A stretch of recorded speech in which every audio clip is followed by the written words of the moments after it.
Hi Cancer, this is Teresa from Tarot by T. Before I start your reading, I want to call in some good energy. So this month we have a new moon in Leo in your second house on August 8th, and then we have a full moon in Aquarius on August 22nd. And this is the second full moon, so it's a blue moon. Uranus goes retrograde in Taurus on the 20th. And we have Venus moving into Libra, which is really favorable for Venus. Venus loves being in Libra. And Mercury moves into Virgo, which it loves. So planets in their home sign are always a good thing. So let's see what we have coming up for Cancer. What does Cancer need to know? Let's see what the cards say. About love and relationships in the month of August 2021. What does Cancer need to know about love and relationships for the month of August? What does Cancer need to know about love and relationships for the month of August 2021?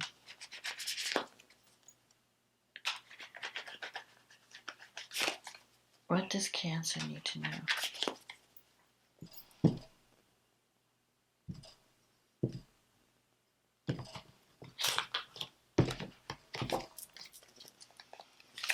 The Three of Swords, the Three of Wands, the Page of Pentacles, the Temperance,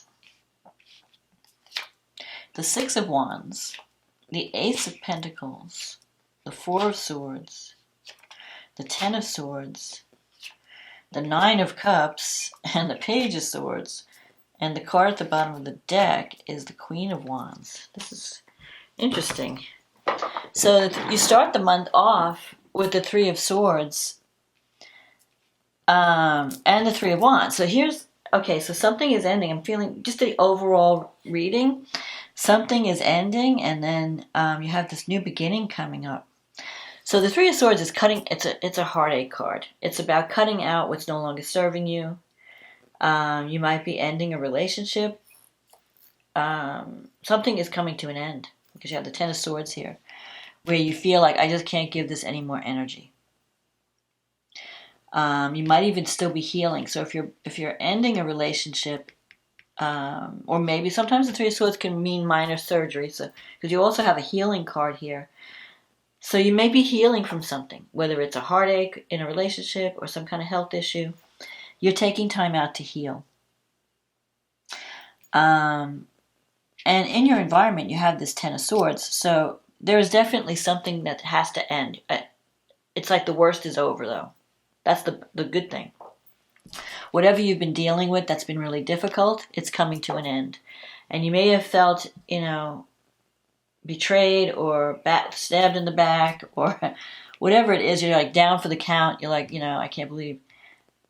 But the good thing is that there are new beginnings coming out of this ending. So it's not like something ended and then you're just like left with devastation. Because you have this Three of Wands here crossed. First of all, the Three of Wands is crossing the Three of Swords. So, and this is a card that brings hope. The Three of Wands is about opportunity, birth, things starting to happen. So whatever is ending, I feel like one thing is ending, but then a new thing, there's potential for a new thing to take its place. You have the Page of Pentacles here. If you're in a new relationship, if you've recently started a new relationship, it's with someone who could be an earth sign, Taurus, Virgo, Capricorn. But it could also be, it's a very slow process. Because the Pentacles don't rush into anything. So you could have been connecting with someone that you have a lot of affinity for. The Temperance card is about two people that are blending their energies together. I feel like they're very compatible, but they're very different at the same time. And you have to meet each other halfway. You have to compromise. So you're learning how to compromise. You're learning how to consider another person's needs. You have this Queen of Wands here. This can sometimes be if it's a person you're dealing with, you could have been dealing with someone who is very outspoken, very take charge, someone who goes after what they want. Sometimes she can be a little bit bossy, like the ends justify the means, and this could be male or female. But this person's a leader, a go-getter. So some of you might have been dealing with someone like that. But also, I feel like you're also you're learning how to, like you might have cut ties with someone like this. I feel like you're leaving someone that was like this like overwhelming energy, too much, too intrusive energy kind of. And you're going to be moving towards something that's a little bit more laid back, down to earth, not as in your face like this person. I feel like this is what you're leaving behind. And coming up in the future, you have the Six of Wands and the Ace of Pentacles. So I feel there could also be some career success on the horizon. Because the Ace of Pentacles represents a job offer. So it could be a job offer. It could also be a new opportunity that's going to be, it could even be put you in a leadership position. And it could be something where you're like, you're the perfect person for this job. Because the Six of Wands is like career success, being recognized, people saying, oh, this person's really good at what they do. So I feel like toward the end of this year, and it may not happen now, but the seed is starting to be planted. So you might be leaving one thing, but you have an opportunity to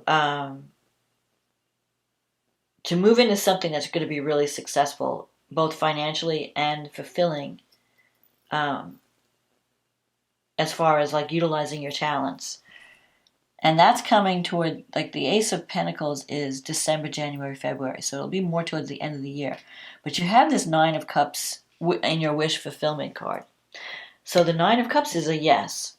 If you're asking a question, am I going to find love later in the year? Am I going to find a job?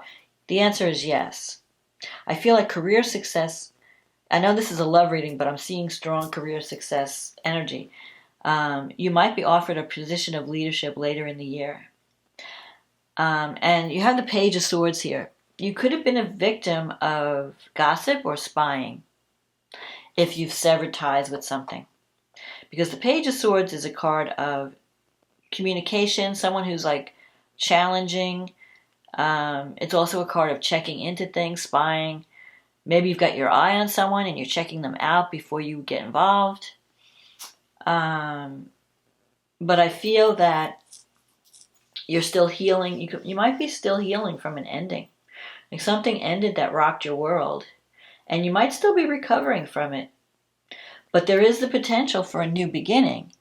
But maybe you just haven't been ready to enter into a new beginning yet. You're still processing this energy from the past. And you're being very cautious with the Page of Swords. Page of Swords is also like going beneath the surface, really checking things out. So before you make your move, because Cancer is kind of like that. They're very cautious. They don't just jump into things, like other signs, like an Aries will just jump and not even care where they land, But Cancer cares about their security. Cancer cares about, rejection. You worry about rejection. So you don't make a move unless you're sure the answer is going to be yes. Or you're sure that the person's going to, not reject you, or you're going to, it's going to be successful. Because you don't like failure. You don't like rejection. You don't want to give up your security. But I feel like you ended a relationship, maybe with a fire sign. Something ended with someone that was had just overwhelming energy, strong energy, bossy energy.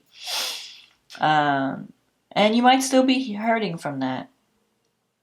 But there is hope. You might be connecting with, if you left one group of people, you might be connecting with a new group of people, because the Three of Wands is working together as part of a team. You might be working with two other people. It's like a group energy, but it's also a birth. It's like people coming together to create something, and what they create is greater than the sum of its parts. So let the past go. Don't cry, I mean, feel the pain, heal from it, but release it. Don't let it stop you from enjoying what's coming up, because I feel like there's a better connection for you on the horizon where there'll be more harmony. Maybe in the past you couldn't compromise with this person. Maybe this person was like it's my way and there ain't no highway kind of energy. So I feel that, but you're being cautious. But know that the Ten of Swords represents the worst is over. You've come to the end of a cycle. The worst is over. You can only go up from here. And it's coming. But it may not come right away. So don't lose patience. Because the Ace of Pentacles, I feel like it's more of a future thing. Not this month. But you could plant your seeds. So figure out what you want, where you want to go from here. Plant your seeds and know that it will come to fruition probably toward the end of the year.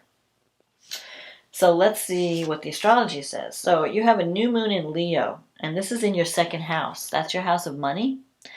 It's your house of what you value, your self-worth. So you might have taken a hit there, especially if you ended a relationship or something ended suddenly that you're still feeling the pain. You might feel rejected, or you might even feel like maybe financially, your focus is on money. But the new moon in Leo is conjunct Mercury, and it's trine Chiron in your 10th house. So I feel like there's a new beginning. You have some wounds around a career situation. There might have been, maybe there was a job that ended. But you do have an opportunity for there's something new coming, where you can have a new opportunity to make money, to feel better about yourself, to have a new beginning in what you value. And how you feel about yourself. I feel like you're going to have a chance to express your best self with this new moon. Maybe you just need this new moon. The new moon is squaring Uranus in the 11th, so it could have been even a friendship that ended, or some surprises around friendship, unexpected developments. Uranus brings, because Uranus is squaring the new moon, so there's this tension. There could be tension in the groups of people that you belong to. But you're ready for a new beginning. Now, Venus is in your 3rd house. Venus is right now, it's in Virgo at the beginning of the month. She's going to be moving into Libra later on. But at the beginning, she's in the 3rd house and opposing Neptune in the 9th. So you want to make sure that you're clear in your communications. So if you're communicating or trying to sign a contract with someone, especially if someone's at a distance, or you're dealing with like a foreign entity or someone who's of a different culture than you just be sure that you're communicating clearly and that you're reading the fine print. Because if you're connecting with someone, sometimes Venus opposite Neptune, it can bring creativity. Like if you're doing a writing project and you're doing an art project, you can be really inspired now. But if you're doing anything that has to do with love or money, and you're signing any contracts around love or money, you want to make sure you read the fine print and that you're not giving someone more credit than they're worth. So that's why check into everything. Read the fine print this month. Venus will also be trining Pluto, and Pluto's in the 7th house. Pluto represents transformation wherever it touches, and it's been transforming your relationships, your committed partnerships. Pluto wants you to really connect at the soul level, and it brings intense emotions and intense feelings. And when it's trining Venus, it can bring power struggles in relationships, manipulation in relationships. So you want to be really careful. I mean, usually the trine shows the best side of the equation. So you could really bond with someone at the soul level. It could be really intense. But there's a lot of power there. So you want to be careful. Don't abuse. There's always that temptation to abuse the power. Like if you're really in love with someone and they have power over you, or someone's in love with you and you have power over them. So you want to use that power for the benefit of both of you, not just for your own needs. And also be aware of power struggles with others. Like don't let anyone else manipulate you in the name of love. Saturn's going through your 8th house, so you could be having some issues around the money that you receive from others, like a partner's income. There might be a limiting, maybe your partner gets laid off, or a job or money that you were expecting to come in gets delayed, some type of funding issues. Saturn is trining the North Node, though. And Saturn in the 8th house is not, like, the 8th house is money, but it's also the house of transformation, where you confront your demons. So if there's anything that's been holding you back from really committing in a partnership, Saturn will help you see the reality. And it's trining the North Node in your 12th house. It may help you to speak up about it, or at least research, like get help about it. So if there's a psychological block that's been preventing you from connecting with others, maybe there's a fear of intimacy, maybe because of a parent, you had some kind of relationship with a parent or an authority figure that caused you to have this fear of bonding with someone on a deep level. So you protect yourself, you keep the wall up. This would be a good time to go into that and really look into that, and so see if you can heal that blockage and release yourself from that fear and that blockage, so you can have a deeper commitment with someone, a deeper level of intimacy. So then we have Uranus is going to go retrograde on the 20th, and you have Uranus in your 11th house. So that could shake up your friendships and the groups that you belong to. It could be sudden developments that involve friends, and even your income, because the 11th house is the house of hopes, wishes, and dreams. So you could have a sudden events that bring something that you've always wanted to you. The full moon is happening in your 8th house, and the sun, it's at 29 degrees Aquarius, the moon, and the sun is at 29 degrees Leo in your 2nd house. And the moon is conjunct Jupiter. So I feel like if you're having any kind of financial problems at the beginning of the month and you take action, by the end of the month you could have a favorable resolution or outcome, because the full moon brings completion, but it also brings things to the surface. It brings things to your awareness. So you might be paying off some bills or getting out of debt, because of some abundance that's coming in. Like you might get some financial support. Jupiter brings, like an inheritance or a payout, insurance payout, or something that's going to help you financially. When Jupiter's in the 8th house, Jupiter and Venus are the benefic planets, and whatever house Jupiter comes into, it brings opportunity and luck. So it's in your financial house, but it's also the house of intimacy. So you could have some opportunity to really bond with someone, or to overcome your fears about intimacy and really start to feel better about yourself. Because the sun in the 2nd house, it's on Regulus. It's on the fixed star, Regulus, which is the card, it's the royal star of the lion. So it represents victory, success, recognition. It's like you can't fail with Regulus. You're it's like the star of the king. So you could really achieve a goal at this full moon that you've always wanted.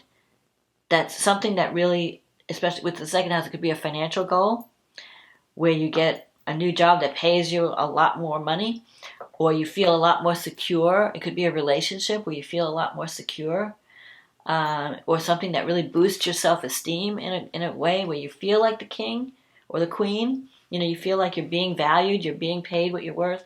That could happen. Mercury's in your 3rd. It's a good time to speak up. Speak up. You might be signing a contract. Now, Mercury is opposing Neptune, so you want to make sure if you're signing any contracts this month, make sure that you read the fine print and you are thinking clearly, you're communicating clearly, because actually Mercury is very strong in Virgo, and it's in the house of communication, so it's strong. But Neptune is strong in Pisces, and Neptune can sometimes bring confusion or idealistic. You might be idealizing something, thinking, oh, this is going to be great. Just look at it realistically. I mean, it probably will. If you're doing any kind of creative writing, this is the best time for you, because the communication house, it's a great time to do something creative. You're going to be really inspired. And you may wind up reaching it either around creativity or spirituality or teaching or learning. You may reach a global market at this time through your creative projects, through your communication projects. Venus is in your 4th house, and it's trining Saturn in the 8th house. So you could have an opportunity to really connect with someone on a deep level that leads to commitment. If you're meeting someone new, it could be something that really lasts a long time. Or you could bring greater harmony to an existing relationship, to your existing family relationships. Because the 4th house is the house of home and family. So if you're in a relationship, you could bring greater harmony there, greater intimacy. If you're starting a new relationship, it could be, there could be greater compatibility. Like if there's harmony at the home, there's love in your home. You're going to feel like, okay, I've met my soul tribe, my soulmate. You just feel at home with this person. Yeah, there could be some shakeups in your friendships and the groups that you belong to. And you have Chiron in Aries in your 10th house, so there could be some healing around your career, your status in life. Chiron in Aries wants you to take action. Don't just nurture your wounds. Take action to break free of them, to do something about it, because Aries is a planet of action and being courageous. So if there's something that you really want, it's time to go after it. Don't let your fears hold you back, because I feel that you could really make successful strides, both in how you feel about yourself and your earning ability and how you deal with money. You could really solve some wounds around money, or solve some issues around money, and also around intimacy and self-worth. So when you love, how they say, when you love yourself, you attract love. Focus on that. Focus on valuing yourself, loving yourself, releasing any past heartache, and put your best self forward. Don't be afraid to reach out and claim what you want. Take action toward what you want. Be the leader of your own life this month. So anyway, because you have the wish fulfillment card here, it's coming. Just be patient. Don't let fear hold you back. So that's my forecast, Cancer, for this month. I hope you enjoyed this reading. If you did, click on the like button, click on the subscribe button. If you'd like a private reading, click on the link in the description box, and we can get you scheduled for a reading where we deal with just your issues, because this is a general reading. It may not apply to everyone. If it does apply to you and you do resonate with this, please leave a comment. Let me know how you feel or what's going on in your life. I love reading all the comments, and I thank you all for the support that you've given this channel. So, Cancer, enjoy your month of August. Your wishes are coming true. The worst is over. And I will talk to you again next month. Okay, bye now.